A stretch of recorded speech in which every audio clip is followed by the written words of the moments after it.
Hello everyone. तो आज की वीडियो में आप लोगों को जो बीएससी फर्स्ट सेमेस्टर और ईयर वाले स्टूडेंट हैं उनको आपका पेपर फर्स्ट जो आप लोगों का ऑर्गेनिक केमिस्ट्री है उसके मोस्ट इंपोर्टेंट टॉपिक्स और क्वेश्चंस बताऊंगा।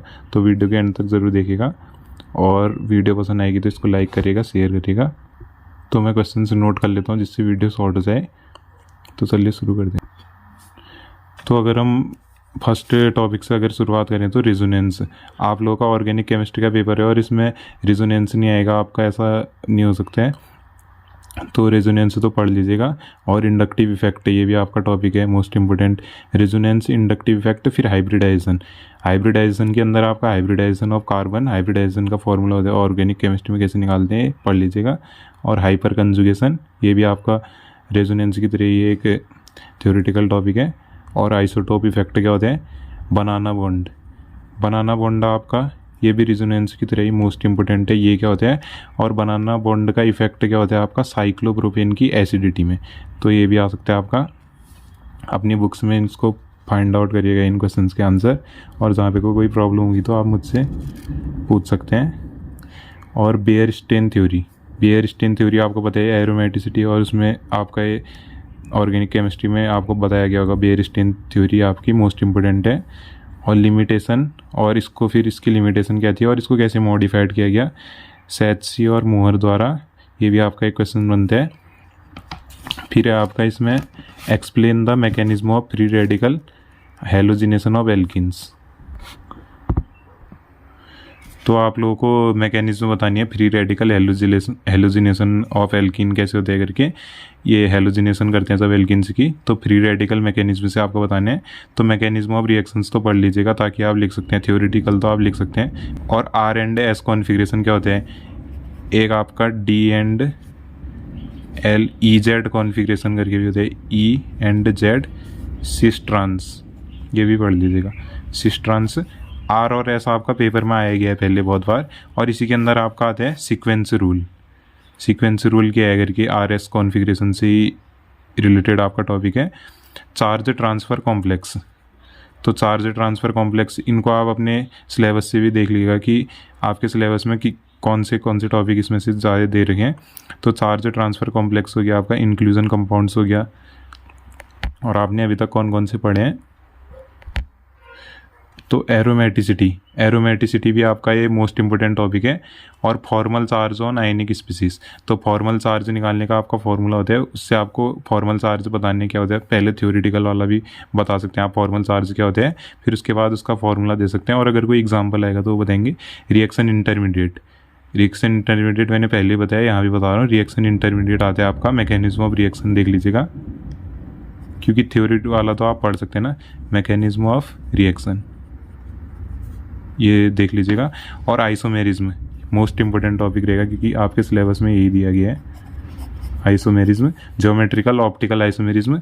और साइक्लिक स्ट्रक्चर बताना है आपको C4H6 से, ये मैंने खाली एग्जांपल दिया है, किसी का भी आ सकता है आपका, बेंजीन का भी पूछ सकते हैं C6 से H6 के सारे साइक्लिक स्ट्रक्चर बताओ, किसी का भी आ सकता है। तो C4H6 ये भी आपका मोस्ट इंपोर्टेंट है, पिछले काफ़ी ज़्यादा पेपर में आए। वंडर वॉल इंटरेक्शन या हाइड्रोजन बॉन्ड, और अलग से भी आ सकता है, एक साथ भी आ सकता है सिंगलेट कार्बिन ट्रिपलेट कार्बिन, मतलब वंडर वॉल इंटरेक्शन के ऊपर पूरा एक क्वेश्चन आ सकता है, या हाइड्रोजन बॉन्ड के ऊपर, या दोनों एक साथ भी आ सकते हैं।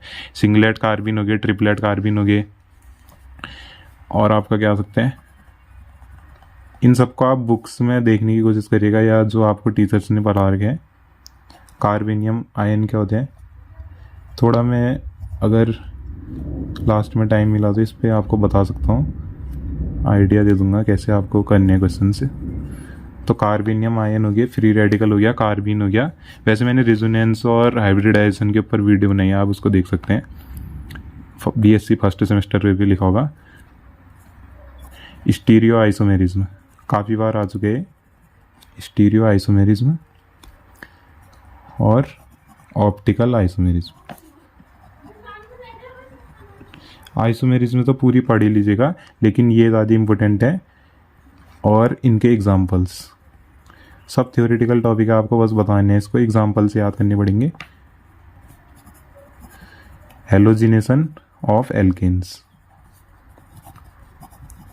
इसमें से कुछ भी नहीं, तो मैं अगर आपको 30 क्वेश्चन बताऊंगा तो इसमें से आपके पेपर का लगभग अगर आप पूरा पढ़ देंगे तो पेपर आपका लगभग 80% 90% सॉल्व हो जाएगा आपका इन टॉपिक्स से।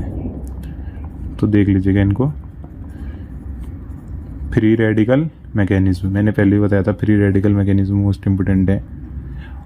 और अगर आप लोगों को सबको लगता है कि कोई टॉपिक इम्पोर्टेंट है आपका तो आप मुझे कमेंट करके बताइएगा।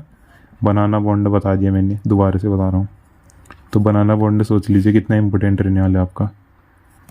24th question, configuration.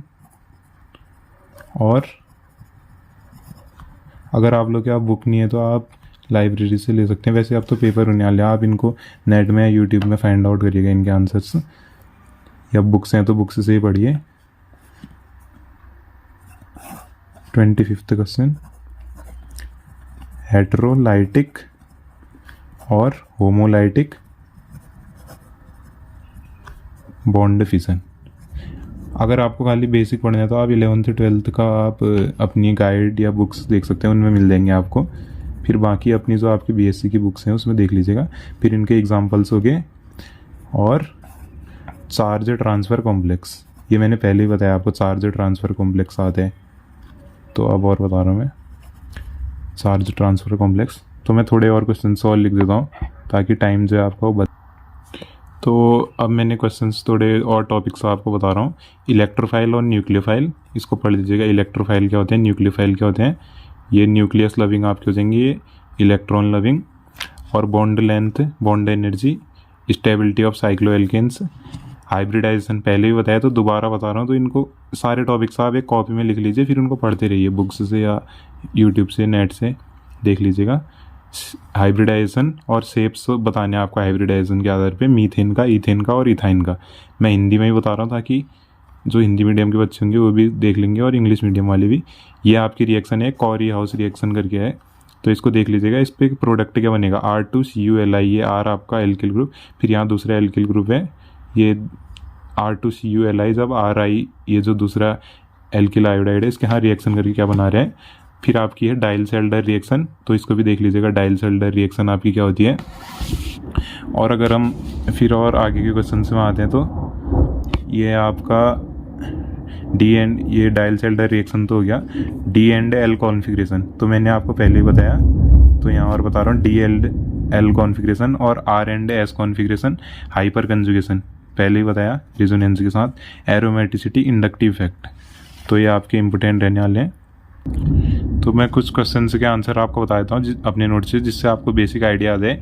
अगर आपको हाइब्रिडाइजेशन निकालना है किसी भी ऑर्गेनिक स्पीसीज का, तो सबसे पहले उसका स्टेप होता है कि आपको हाइब्रिडाइजेशन इंडेक्स निकालना है।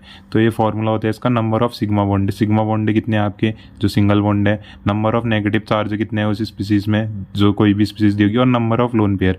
लोन पेयर ऑफ जो इलेक्ट्रॉन है वो एटम में कितने। तो हाइब्रिडाइजेशन इंडेक्स जो SI, इसको मैंने शॉर्ट में लिखा है हाइब्रिडाइजेशन इंडेक्स SI।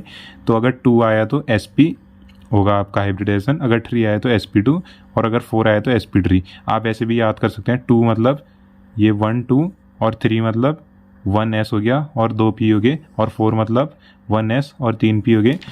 तो ऐसे ही अगर आपको मैं इसमें बताऊं कि ये जैसे आपका एग्जाम्पल्स है CH3CH डबल बॉन्ड CH2, ये आपका एल्कीन हो गया।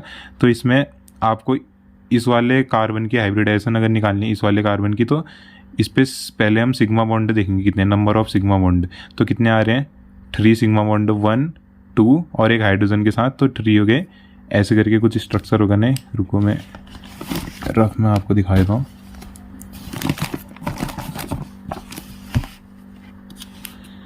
ये जैसे आपका एग्जाम्पल है CH3 CH double bond CH2। तो इसमें आपको इस कार्बन की अगर निकालनी है तो मैं इसको खोल के अगर लिखूं तो CH डबल बॉन्ड हो गया एक सिंगल। तो आपको पता होना चाहिए कि ये इसी कार्बन, इस वाले का लिखे मैंने, तो इसका आपको पता होना चाहिए कि जैसे रुकना एक बार, CH3 CH double bond CH2। तो इस वाले कार्बन की अगर हाइब्रिडाइजेशन निकालनी है तो हम पहले इसको अगर खोल के लिखें CH, ये हाइड्रोजन हो गया और एक सिंगल बॉन्ड, और इस तरह डबल बॉन्ड। तो डबल बॉन्ड में एक सिग्मा बॉन्ड होता है, एक सिग्मा बॉन्ड ये हो गया हाइड्रोजन के साथ, एक सिग्मा बॉन्ड ये। तो हमने सीधे यहाँ पर को कर दिया 3 + 0 + 0, क्योंकि नेगेटिव चार्ज कुछ नहीं है CH के ऊपर और लोन पेयर भी कुछ नहीं है, तो 3 मतलब sp2 इसका हाइब्रिडाइजेशन हो जाएगा। ऐसे ही आपका कुछ भी आ सकता है CH3CH2, तो CH3CH2 पॉजिटिव। अब देखो आपको कंफ्यूज करने के लिए पॉजिटिव दे दिया, नेगेटिव होता तो हम प्लस कर देते, तो 3 होगा इसका भी। CH2 है ना, यहाँ पे को पॉजिटिव चार्ज है, तो 1 2 दो हाइड्रोजन के साथ सिंगल बॉन्ड, ऐसे आपका है CH3CH2। समझने की कोशिश करिएगा इसको, CH3 और फिर C, एक हाइड्रोजन ऊपर दिखाया था एक यहाँ, तो 1 sigma bond 2 sigma bond 3 sigma bond और पॉजिटिव है। तो पॉजिटिव का फॉर्मूले पे कोई असर नहीं पड़ता है, तो number of sigma bond plus number of negative charge है नहीं तो 0। लोन पेयर भी कुछ नहीं है इसमें, लोन पेयर ऐसे करके अगर दिखाएंगे तो लोन पेयर किसी में भी ऐसे करके दिखाए जाते हैं, लोन पेयर ऑफ इलेक्ट्रॉन, या कहीं कहीं ऐसे करके दिखाए दें, वैसे ज़्यादातर ऐसे करके दिखाएंगे, तो देख लीजिएगा आप। तो ऐसी और एग्जांपल अगर हम देखें तो इनको भी आप देखिएगा, ऑक्सीजन पे निकालना है जैसे हमको, एक सिग्मा बॉन्ड दूसरा सिग्मा बॉन्ड, तो 2 + 0 और लोन पेयर कितने हैं इस पे 2। इस पे हमको ऑक्सीजन पे लोन पेयर दिखानी नहीं, हमको पता होना चाहिए उसके वैलेंस शेल कॉन्फ़िगरेशन के हिसाब से 2, तो इसका 4 sp3 हो जाएगा और CH3NH2। अब हमको नाइट्रोजन पे निकालनी है, तो 3 सिग्मा बॉन्ड 2 हाइड्रोजन के साथ एक सिंगल बॉन्ड, तो 3 और लोन पेयर कितने हैं इस पे, नाइट्रोजन पे 1 लोन पेयर होगा, दिखाया नहीं है, तो 4 मतलब sp3। तो ऐसे ही करके आप देखिएगा। अब इस पे निकालना है हमको, इस पे अब नेगेटिव चार्ज भी आ गया है, तो नेगेटिव चार्ज दिखा रखे है लेकिन लोन पेयर नहीं दिखाए, नेगेटिव चार्ज, तो 3 + 1 हो जाएगा क्योंकि 3 सिग्मा बॉन्ड 1 2 और 3, तो ऐसे करके ये हो गया आपका। तो ये क्वेश्चन आप वीडियो को स्क्रीनशॉट लेके देखिएगा, ये यहाँ पर को गलत है, यहाँ पर तक है बस, और इसका आ रहा है 4 sp3 आ रहा है, ये जिस पे एस्ट्रिक स्टार मार्क है उसका निकालना है हमको। और जैसे ये क्वेश्चन से इनके भी स्क्रीनशॉट लेके आप खुद भी सॉल्व करिएगा और इनको देखिएगा कैसे हैं, तो इससे आपको बेसिक आइडिया आ जाएगा एक। अब मैं आपको हाइब्रिडाइजेशन की डेफिनेशन बताता हूँ। Phenomenon of mixing of atomic orbital, atomic orbital को जब हम मिक्स करते हैं तो वो प्रोसेस फिनोमिनन हमारा कहलाता है हाइब्रिडाइजेशन। तो और उसके बाद जो हमको नए ऑर्बिटल मिलते हैं उनको हम हाइब्रिड ऑर्बिटल्स कहते हैं। जैसे कार्बन में एटम में हमारा general representation of sp2 hybridisation कैसे दिखा सकते हैं, तो sp2 अगर हम इसको समझाने की कोशिश करें तो ये ग्राउंड स्टेट है आपकी, 2s ये आपका सबसे, फिर ये 2p वाला और ये एनर्जी का दिखा रखे हैं। तो ऐसे यहाँ से इलेक्ट्रॉन एक्साइड होके p में चले जा रहे हैं, 1 2 3 एक इलेक्ट्रॉन यहाँ ऊपर चले जा रहे हैं।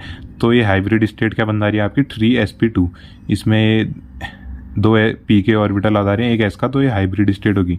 ये s था पहले, एक ऐसी s था यहाँ पर को, फिर 2 p के भी आ जा रहे हैं, तो ये आपके हाइब्रिड स्टेट हाइब्रिड ऑर्बिटल्स बन गए आपके 3sp2 वाले। तो कुछ आपके जनरल पॉइंट हैं, तो इनको आप देखिएगा वीडियो को पॉज करके। जितने भी हाइब्रिड ऑर्बिटल बनते हो आपके मिक्सिंग ऑर्बिटल के इक्वल रहते हैं, और hybrid orbital obtained after the making of atomic orbital, जो आपके हाइब्रिड ऑर्बिटल ऑब्टेन हो रहे हैं एटॉमिक ऑर्बिटल के मिक्सिंग के द्वारा, वो सिग्मा बॉन्ड के being responsible for sigma bond formation के लिए, और जो अनहाइब्रिड ऑर्बिटल हैं वो आपके पाई बॉन्ड फॉर्मेशन के लिए रिस्पॉन्सिबल रहेंगे। तो हाइब्रिड ऑर्बिटल जो मिक्सिंग के बाद बन रहे हैं, मिक्सिंग ऑफ एटॉमिक ऑर्बिटल, वो सिग्मा बॉन्ड, और जो अनहाइब्रिड ऑर्बिटल बन रहे हैं वो पाई बॉन्ड। तो ऐसे करके समझिएगा। तो जनरल आपके हाइब्रिडाइजेशन, इसमें आपके in a particular type of hybridisation hybrid orbitals containing same, तो किसी भी हाइब्रिडाइजेशन में आपके ये किसी पर्टिकुलर टाइप के हाइब्रिडाइजेशन में जो हाइब्रिड ऑर्बिटल है उसमें सेम रेशियो रहता है s और p करेक्टर का। तो hybridisation central atom present species की उसकी ज्योमेट्री के रिस्पॉन्सिबल भी रहती है। तो जैसे अगर हम जनरल कोई हाइब्रिडाइजेशन देखें तो sp मतलब लीनियर, BAB मतलब ये आपका 180 डिग्री का एंगल रहेगा इसमें। ये खाली एक एग्जांपल दिखा रहे हैं, यहाँ कोई भी मॉलिक्यूल हो सकता है, यहाँ भी कोई भी, यहाँ भी कोई भी, तो लीनियर sp ऐसे आप एग्जाम पे दिखा सकते हैं इसको।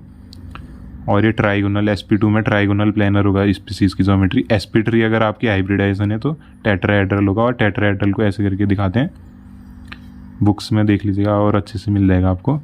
और sp हाइब्रिडाइजेशन का आपका एक sp हाइब्रिडाइजेशन की अगर मैं हाइब्रिडाइजेशन से आपको बताऊँ तो एक s और एक p जब आपके एटॉमिक ऑर्बिटल मिक्स कर रहे हैं तो आपका sp हाइब्रिडाइजेशन हो रही है, और जो न्यू ऑर्बिटल ऑब्टेन हो रहे हैं उसको हम sp हाइब्रिड ऑर्बिटल बोल रहे हैं। तो इसको कार्बन के केस पे हम कैसे रिप्रेजेंट करते हैं, तो आप इसकी स्क्रीनशॉट ले लीजिएगा ऐसे करके। ये आपका s ऑर्बिटल है, यहाँ से इलेक्ट्रॉन एक्साइड होकर ऊपर चले जा रहे हैं। फिर ये 2sp आपके 50% एस करेक्टर होगा, 50% p। अब क्यों होगा? क्योंकि sp है तो 100% होता है टोटल, तो 50 s में जाएगा 50 p में। तो कुछ पॉइंट है आपके, इनको पढ़ने की कोशिश करिएगा। तो ऐसा कार्बन एटम जिसमें sp hybridisation, that carbon atom which undergo sp hybridisation, ऐसा कार्बन एटम जो sp हाइब्रिडाइजेशन में जा रहे हैं वो 2 सिग्मा बॉन्ड और 2 पाई बॉन्ड बनाते हैं sp हाइब्रिडाइजेशन में, और इसमें 50% s और 50% p करेक्टर रहेगा, ये बता दिया। और 180 डिग्री का एंगल होता है पीछे, मैंने बता दिया, बैक कर लीजिएगा वीडियो को। और ऐसी आपके जो सच स्पीसीज विच कंटेनिंग sp, इनकी लीनियर ज्योमेट्री रहती है, भी पीछे बता दिया आपको। और ऐसी आपका sp2 हाइब्रिडाइजेशन है, sp में एक s और एक p था, इसमें 2 p और एक s रहेगा। ये आप पढ़ लीजिएगा, स्क्रीनशॉट लेके या वीडियो को पॉज करके देखिएगा इनको। तो इसको पढ़िएगा, यहाँ पे कोई s का फिर ऊपर जा रहे हैं, 2 p के साथ मिक्सिंग कर रहे हैं, sp2 हाइब्रिड ऑर्बिटल बना रहे हैं। फिर ऐसे करके आपकी ज्योमेट्री ऑफ स्पीसीज है। फिर कुछ पॉइंट हैं कि ये sp2 हाइब्रिड 3 सिग्मा बॉन्ड और 1 पाई बॉन्ड, और 33.33% एस करेक्टर, 60 इतना आपका पी करेक्टर रहेगा इस तरीके से। फिर ऐसी आपका ये यहाँ पर को आपकी ट्राइगोनल प्लेनर ज्योमेट्री होती है। और sp3 हाइब्रिडाइजेशन में आपका ये ऐसे करके दिखाते हैं, जहाँ 3 p और 1 s ऑर्बिटल रहेगा, वही है सेम, बस 4 sigma bond 0 pi bond, 25% s और 75% p करेक्टर, टेट्राहेड्रल ज्योमेट्री रहेगी। इस तरीके से आपको बताने हैं। 109.5 डिग्री का एंगल रहता है, ये भी एक पॉइंट आप बता सकते हैं। तो रिजोनेंस के ऊपर मैंने पहले से वीडियो बनाई है आपकी, यहाँ थोड़ा सा आपको एक नज़र दिखा देता हूँ इस पर।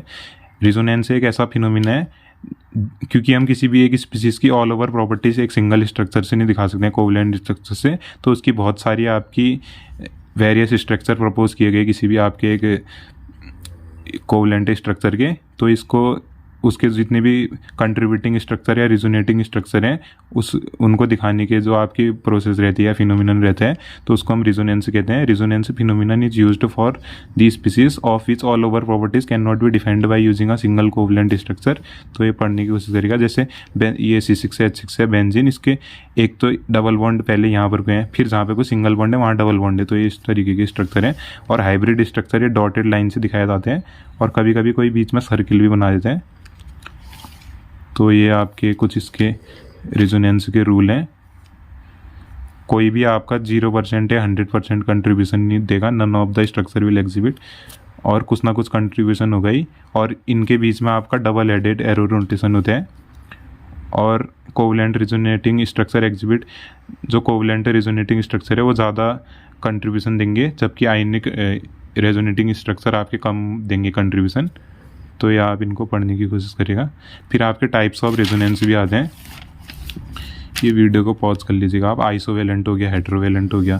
फिर एक रेजोनेंस एनर्जी होती है आपकी, एनर्जी जो सबसे ज़्यादा कंट्रीब्यूट कर रहा है स्ट्रक्चर उसकी एनर्जी, और जो सबसे एनर्जी ऑफ हाइब्रिड स्ट्रक्चर की, रेजोनेंस हाइब्रिड स्ट्रक्चर, इन दोनों को माइनस करेंगे तो आपका, जैसे बेंजीन की अगर देंगे तो 85.6 इसकी कंट्रीब्यूटिंग स्ट्रक्चर की, और हाइब्रिड स्ट्रक्चर की इतनी, तो इतना आपका इसकी एनर्जी आएगी टोटल।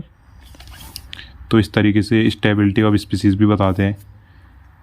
जितने जितने रेजोनेटिंग स्ट्रक्चर बढ़ रहे हैं आपके, रिएक्टिविटी डिक्रीज करती जा रही है नीचे की तरफ, 1 डिग्री 2 डिग्री 3 डिग्री। यहाँ 3 जुड़े हुए हैं इसके कार्बोकेटाइन के साथ। तो ये आपके पॉजिटिव चार्ज का डिस्पर्सल इंक्रीज हो जा रहे हैं, तो रिएक्टिविटी डिक्रीज हो जाएगी और स्टेबिलिटी इंक्रीज हो जाएगी। ऐसे ही आप ये वीडियो को पॉज करके पढ़िएगा। तो मैंने आपको पहले की वीडियोस में आपको बताने की कोशिश करी है, आप इसमें से देखिएगा, और जो मैंने नीचे वीडियोस डाली हैं अपने चैनल पे उसको देखिएगा। ये क्वेश्चन मैंने बताया कि COH, ये जो एल्कोहल है आपका OH ग्रुप वाला, हाइड्रोक्सी ग्रुप वाला, उसमें कार्बोक्सिलिक एसिड का बॉन्ड लेंथ जो है वो शॉर्टर है, जबकि एल्कोहल की जो बॉन्ड लेंथ है उससे देन द COH, क्योंकि यहाँ पर कोई रेजोनेंस का रीज़न रहेगा, यही बता रखे एल्कोहल में लॉन्गर COH बॉन्ड लेंथ है, जबकि इसमें कार्बोक्सिलिक एसिड में आपकी शॉर्टर बॉन्ड लेंथ है। फिर ऐसी आपकी सब में इसमें भी रेजोनेंस फिनोमिनन आएगा, स्ट्रक्चर दिखा सकते हैं, और फिर थ्योरी वाला पार्ट लिख सकते हैं आप। तो इलेक्ट्रॉनिक इफेक्ट आते हैं आपके। इलेक्ट्रॉनिक इफेक्ट में आप इंडक्टिव इफेक्ट, मीजोमेरिक, इंडक्टिव और मीजोमेरिक परमानेंट इफेक्ट होते हैं, और ये दो आपकी electronic inductomeric temporary effect. Inductive effect क्या होता है आपका, जिससे पोलैरिटी आ जाती है आपकी नॉन पोलर मॉलिक्यूल में किसी भी एटम या ग्रुप की वजह से, उसको हम इंडक्टिव इफेक्ट बोलते हैं।